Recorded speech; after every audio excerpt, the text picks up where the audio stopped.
Hello नमस्कार, जय हिंद, वंदे मातरम। आप देख रहे हैं जियो न्यूज और हम आपके लिए लेकर आए हैं देश दुनिया की आपके राज्य शहर की सिलेक्टेड काम की फटाफट बड़ी खबरें। लेकिन उससे पहले यदि आपने हमारे चैनल को सब्सक्राइब नहीं किया है तो चैनल को सब्सक्राइब करके बेल नोटिफिकेशन ऑन करें और इस वीडियो को ज्यादा से ज्यादा लाइक और शेयर करें। बड़ी खबरें देखने से पहले आपके लिए आज का सवाल, विश्व का सबसे बड़ा लोकतांत्रिक देश कौन सा है? ऑप्शन ए संयुक्त राज्य America, option B Bharat, option C चीन और ऑप्शन डी ब्राजील।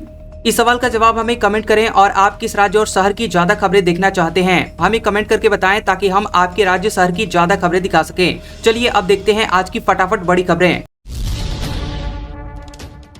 बिहार में एनडीए की सरकार, तेज प्रताप यादव हारे, बोले तेजस्वी फिलस्वी हैं। मोदी को बताया विश्व का सबसे मजबूत नेता, कहा जयचंदो ने आरजेडी को खोखला किया। बिहार चुनाव की तस्वीर साफ हो गई है। 243 में से 202 सीटों के साथ एनडीए रिकॉर्ड जीत की ओर है, जबकि महागठबंधन के खाते में 37 सीटें आ रही हैं। इस बीच पीएम मोदी ने एक्स पर लिखा कि ये सुशासन की जीत है। एनडीए को 2020 के मुकाबले 70 से ज्यादा सीटों का फायदा हो रहा है, वहीं महागठबंधन को लगभग इतनी ही सीटों का नुकसान हो रहा है। प्रचंड जीत के बीच सम्राट चौधरी ललन सिंह ने नीतीश कुमार से मुलाकात की है। पिछली बार 43 सीटों पर सिमटी जेडीयू की झोली में इस बार 80 से ज्यादा सीटें आई हैं। वहीं 90 सीटों के साथ बीजेपी सबसे बड़ी पार्टी बनकर उभरी है। वहीं बड़े चेहरों में राघोपुर से तेजस्वी यादव करीब 12,000 वोटों से जीते हैं। तेज प्रताप यादव महुआ से चुनाव हार गए हैं। उनकी पार्टी जेजेडी ने हार के बाद फेसबुक पर पोस्ट किया। इसमें लिखा कि तेजस्वी फिलस्वी हो गया, आरजेडी को जयचंदो ने खोखला कर दिया। मोदी विश्व के मजबूत नेता हैं, एनडीए को उसकी एकता ने जिताया। राजस्थान में रजिस्ट्री करवाना हुआ महंगा, सरकार ने 6 साल बाद कंस्ट्रक्शन कॉस्ट बढ़ाई। बता दें कि राजस्थान में मकान, दुकान समेत अन्य कमर्शियल प्रॉपर्टीज की रजिस्ट्री करवाना अब महंगा हो गया है। राज्य सरकार ने इस बार रजिस्ट्री फीस यानी स्टाम्प ड्यूटी और रजिस्ट्रेशन शुल्क और जमीन की डीएलसी दरें न बढ़ाकर कंस्ट्रक्शन कॉस्ट यानी निर्माण लागत को बढ़ा दिया है। इसका असर आमजन के मकान, दुकान, फ्लैट की खरीद पर नहीं पड़ेगा, क्योंकि शहरों और छोटे कस्बों में जो संपत्तियां खरीदी जाती हैं उनकी खरीद वैल्यू सरकार की मिनिमम वैल्यू डीएलसी दर और कंस्ट्रक्शन कॉस्ट से ज्यादा ही होती है। यूपी में अब एक कॉल से मिलेगी वृद्धावस्था पेंशन, चपरासी लेखपाल बनेंगे। किराएदारी पर स्टाम्प ड्यूटी में छूट मिलेगी। योगी सरकार ने 65 साल के बुजुर्गों को तोहफा दिया है। अब उन्हें वृद्धावस्था पेंशन के लिए भटकना नहीं पड़ेगा। इसे लेकर योगी सरकार ने सिस्टम में बदलाव किया है और कैबिनेट ने बैठक में पेंशन भुगतान योजना पर मुहर लगा दी है। पहले जो बुजुर्ग पेंशन बनवाने के लिए तहसील से लेकर जिलाधिकारी तक दफ्तर तक दर दर भटकते रहते थे, अब सरकार उन्हें खुद फोन करेगी और पूछेगी कि आपकी आयु 60 साल हो गई है कि आप वृद्धावस्था पेंशन लेना चाहते हैं। सहमति देने पर एक आसान सी प्रक्रिया के बाद पेंशन बन जाएगी। ऐसे ही राजस्व विभाग में कार्यरत कानूनगो के चपरासी को अब लेखपाल बनने का मौका मिलेगा। किराएदारी पट्टे पर स्टाम्प ड्यूटी में छूट को भी कैबिनेट की हरी झंडी मिल गई है। 8 विधानसभा सीटों पर उपचुनाव के रिजल्ट, कांग्रेस ने राजस्थान में बीजेपी से, तेलंगाना में बीआरएस से सीट छीनी। आम आदमी पार्टी ने पंजाब की सीट बचाई। देश के 7 राज्यों की 8 विधानसभा सीटों पर उपचुनाव हुआ था और इसका रिजल्ट आ गया। 8 में से 6 सीटों पर रिजल्ट सामने आ गया है और राजस्थान की अंततः 12 सीट पर कांग्रेस प्रत्याशी को जीत मिली है। तेलंगाना के जुबली हिल्स से भी कांग्रेस को जीत मिली है और पहले ये सीट राज्य के पूर्व सीएम केसीआर की पार्टी बीआरएस के पास थी। आम आदमी पार्टी पंजाब की तरन तारण सीट बचाने में कामयाब रही है। मिजोरम के डंपा से मिजो नेशनल फ्रंट एमएनएफ दल ने जीत हासिल की है। जम्मू कश्मीर के नगरोटा से भाजपा उम्मीदवार जीते हैं। बडगाम में महबूबा मुफ्ती की पार्टी पीडीपी प्रत्याशी पहले नंबर पर रहे। एसआईआर के 9 दिन, चुनाव आयोग ने 42 करोड़ फॉर्म बांटे। एमपी छत्तीसगढ़ में काम धीमा, गुजरात में तेज, मतदाता रिकॉर्ड खोजने में दिक्कत आ रही। चुनाव आयोग ने बताया कि 12 राज्यों और केंद्र शासित प्रदेशों में अब तक 42 करोड़ यानी 82.71% फॉर्म मतदाताओं को बांटे जा चुके हैं और इन सभी राज्यों में 50.99 करोड़ मतदाता हैं। तमाम विरोध के बावजूद बंगाल में 93% फॉर्म बांटे जा चुके हैं, जो कि गुजरात के 94% और राजस्थान के 86% से काफी ज्यादा है। वोटर लिस्ट के स्पेशल इंसेंटिव रिवीजन एसआईआर का दूसरा दौर 4 नवंबर को 12 राज्यों में शुरू हुआ था और स्पेसिफिक इन्यूमरेशन फॉर्म छापने और मतदाताओं तक पहुंचाने का काम जारी है। एसआईआर की विरोध की सबसे ज्यादा चर्चा पश्चिम बंगाल में है। आयोग का दावा है कि बंगाल में तेजी से काम हो रहा है। भारत G20 में सबसे तेज बढ़ने वाली अर्थव्यवस्था बना रहेगा। मूडीज का अनुमान 2027 तक 6.5% की ग्रोथ से बढ़ेगी इकोनॉमी। अमेरिकी टैरिफ का असर नहीं। मूडीज रेटिंग्स ने कहा है कि भारत आने वाले 2 साल तक G20 देशों में सबसे तेजी से बढ़ने वाली इकोनॉमी बना रहेगा। मूडीज के मुताबिक भारत की जीडीपी ग्रोथ 2027 तक औसतन 6.5% रहने का अनुमान है। रिपोर्ट के मुताबिक अमेरिका के ऊंचे टैरिफ और वैश्विक अनिश्चितताओं के बावजूद भारत की अर्थव्यवस्था मजबूत बनी रहेगी। 50% अमेरिकी टैरिफ के बावजूद भारतीय निर्यातकों ने सफलतापूर्वक नए बाजार खोजे हैं और सितंबर में भारत का कुल निर्यात 6.75% बढ़ा है, जबकि अमेरिका को निर्यात 11.9% घटा है।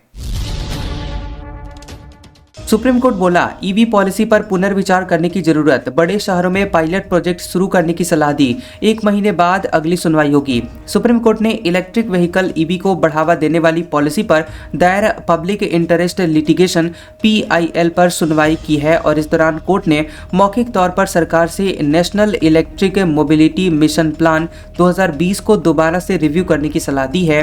इसके साथ ही कोर्ट ने मेट्रो शहरों जैसे कि दिल्ली, मुंबई, कोलकाता, चेन्नई और बेंगलुरु में पायलट प्रोजेक्ट शुरू करने का सुझाव दिया है।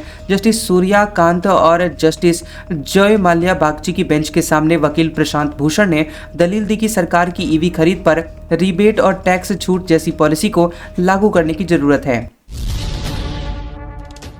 बीबीसी की ट्रंप से माफी, मुआवजा देने से इनकार किया। कहा, राष्ट्रपति को कोई नुकसान नहीं हुआ। एडिटेड वीडियो चलाने पर 8400 करोड़ रुपए का नोटिस मिला। ब्रिटेन के प्रमुख मीडिया संगठन बीबीसी ने अमेरिकी राष्ट्रपति डोनाल्ड ट्रंप से 6 जनवरी 2021 के उनके भाषण के गलत एडिट को लेकर माफी मांगी है। दरअसल हालांकि बीबीसी ने $1 बिलियन यानी 8400 करोड़ रुपए की मानहानि के दावे को लेकर साफ कहा है कि उसने ट्रंप की मानहानि नहीं की है, इसलिए उनके $1 बिलियन के मुकदमे की कोई बुनियाद नहीं है। बीबीसी ने बताया कि संस्था के चेयर सौमीर शाह ने व्हाइट हाउस को व्यक्तिगत तौर पर पत्र भेजकर माफी मांगी है। यह विवाद उस भाषण के एडिट को लेकर हुआ है जो कि ट्रंप ने उस समय दिया था जब उनके समर्थकों ने यूएस कैपिटल पर हमला किया था। पाकिस्तान में आर्मी चीफ के खिलाफ हुए सुप्रीम कोर्ट के जज, संविधान में बदलाव का विरोध किया। देश भर में प्रदर्शन की तैयारी में इमरान खान की पार्टी।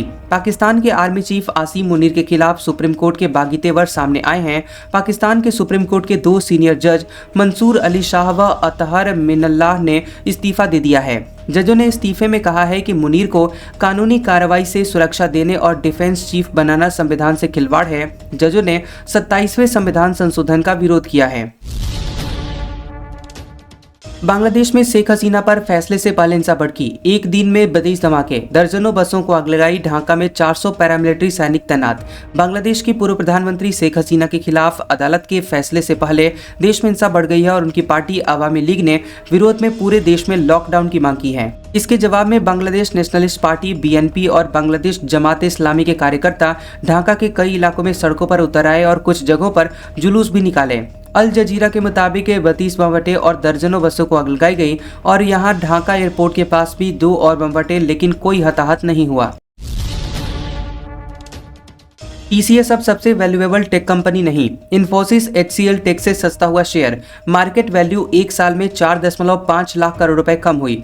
घरेलू IT इंडस्ट्री की सबसे दिग्गज कंपनी टाटा कंसल्टेंसी सर्विसेज यानी TCS ने 14 साल बाद सबसे मूल्यवान कंपनी का ताज खो दिया है। अब TCS का शेयर उसकी कॉम्पिटिटर्स कंपनियों इन्फोसिस और HCL टेक की तुलना में सस्ता हो गया है। फिलहाल TCS का प्राइस टू अर्निंग रेशियो यानी PE रेशियो 22.5 गुना है, जो कि इन्फोसिस के 22.9 गुना और HCL के 25.5 गुना से नीचे आ गया है। मार्केट एनालिस्ट के मुताबिक इस बदलाव की वजह कंपनी की मुनाफे की धीमी रफ्तार और बाजार में घटते हुए दबदबे के कारण है, जिसने निवेशकों के नजरिए को पूरी तरह से बदल दिया है। 2011 से इन 14 सालों के दौरान TCS का औसत PE इंडस्ट्री के औसत PE से लगभग 15% तक ज्यादा रहता था और पिछले साल सितंबर के आखिर में TCS का PE रेशियो 32.6 गुना था, लेकिन अब ये कहानी पलट गई है।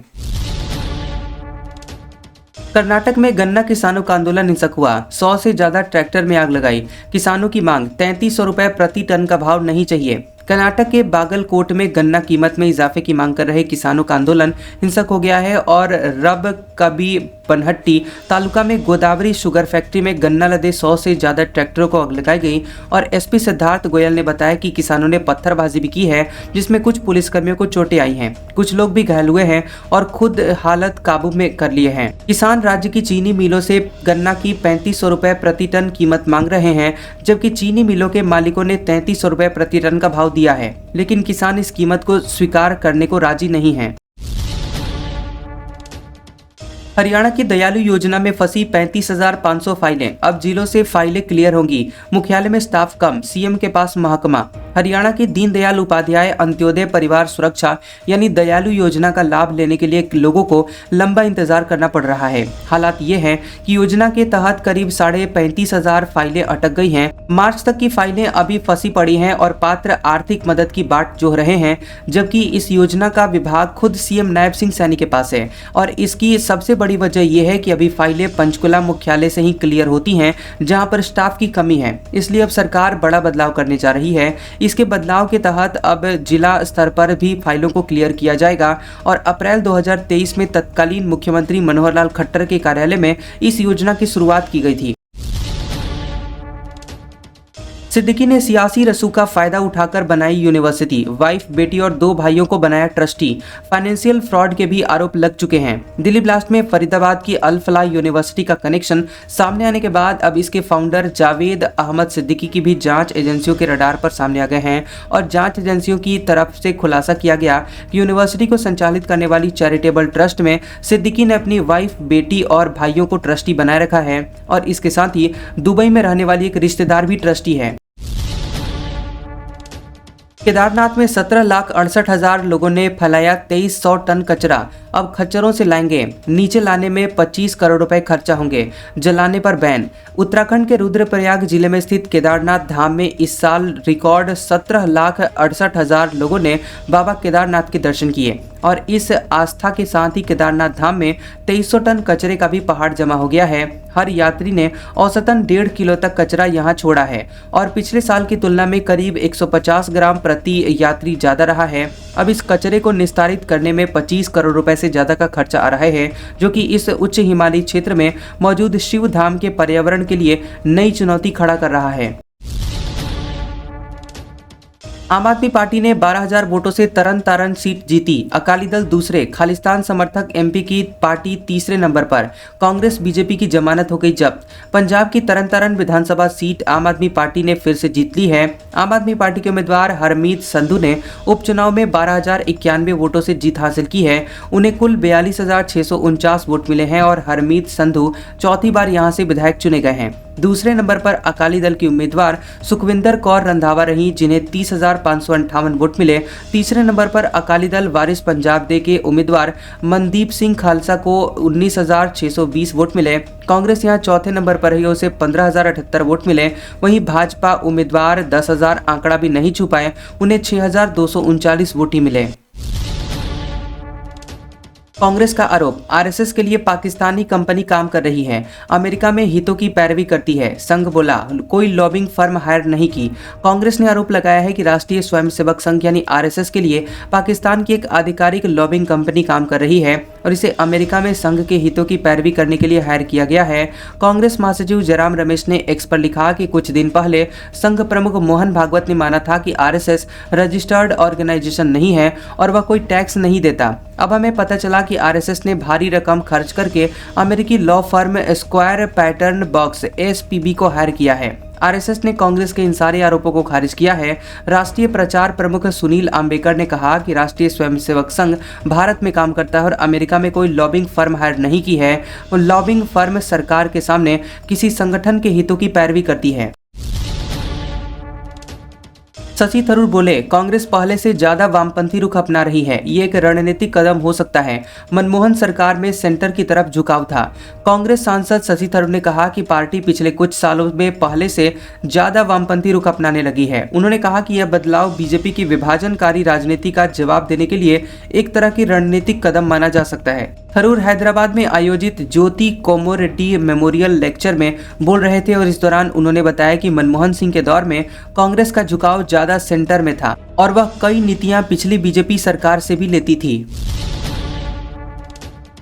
सेना ने 16,000 फीट की ऊंचाई पर चलाई मोनोरेल, इसे गजराज कॉर्प्स ने बनाया। अरुणाचल प्रदेश के पहाड़ी इलाकों में आसानी से पहुंचेगी मदद। बता दें कि भारतीय सेना की गजराज कॉर्प्स ने एक in house high altitude monorail system तैयार किया है।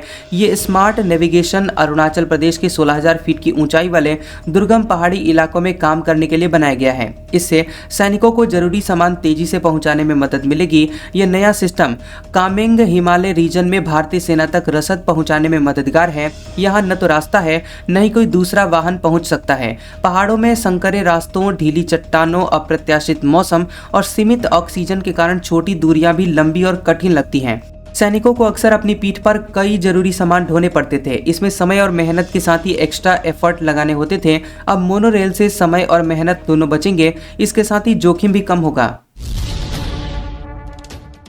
दिल्ली ब्लास्ट, हरियाणा के नूह से खरीदा गया था अमोनियम नाइट्रेट, इसी से विस्फोटक बनाया गया। दुकानदार भी हिरासत में, आतंकवादी उमर का घर उड़ाया गया। दिल्ली में हुए ब्लास्ट का कनेक्शन अब हरियाणा के नूह मेवात जिले के पिनगवा क्षेत्र से जुड़ गया है। विस्फोट से जुड़े हुए केस की जांच कर रही दिल्ली की जांच एजेंसी ने खाद विक्रेता दिनेश सिंगला उर्फ डब्बू को पूछताछ के लिए हिरासत में लिया है। आरोप है कि डब्बू ने अल फलाह यूनिवर्सिटी के डॉक्टर मुजम्मिल शकील को बिना किसी रिकॉर्ड अमोनियम नाइट्रेट उपलब्ध करवाया, जबकि उसके पास अमोनियम नाइट्रेट रखने का लाइसेंस नहीं था। बताया गया है कि ये अमोनियम नाइट्रेट विस्फोट तैयार करने में इस्तेमाल हुआ था। वहीं सुरक्षा बलों ने पुलवामा में आतंकवादी डॉक्टर उमर नबी के घर को आईईडी ब्लास्ट से उड़ा दिया। वहीं डीएनए मैचिंग के बाद इस बात की पुष्टि हुई है कि कार में उमर ही था। वहीं उमर पुलवामा के कोइल इलाके में रहता था। पुलिस उसके माता पिता और भाइयों को हिरासत में लेकर पूछताछ कर रही है। आज का सुविचार, सफलता सिर्फ हार्ड वर्क से नहीं आती, इसके लिए स्मार्ट वर्क भी करना पड़ता है साहब। कैसा लगा ये वीडियो हमें कमेंट सेक्शन में जरूर बताएं। वीडियो पसंद आया हो तो वीडियो को लाइक और शेयर करें और ऐसी इंटरेस्टिंग वीडियोस देखने के लिए हमारे चैनल जियोबी न्यूज को सब्सक्राइब करें और बेल आइकॉन को दबाएं। और हमारे ओल्ड और लेटेस्ट वीडियोस देखने के लिए हमारे प्लेलिस्ट और कम्युनिटी टैब को जरूर चेक करें। तो मिलते हैं अगले वीडियो में, तब तक के लिए आपका शुक्रिया।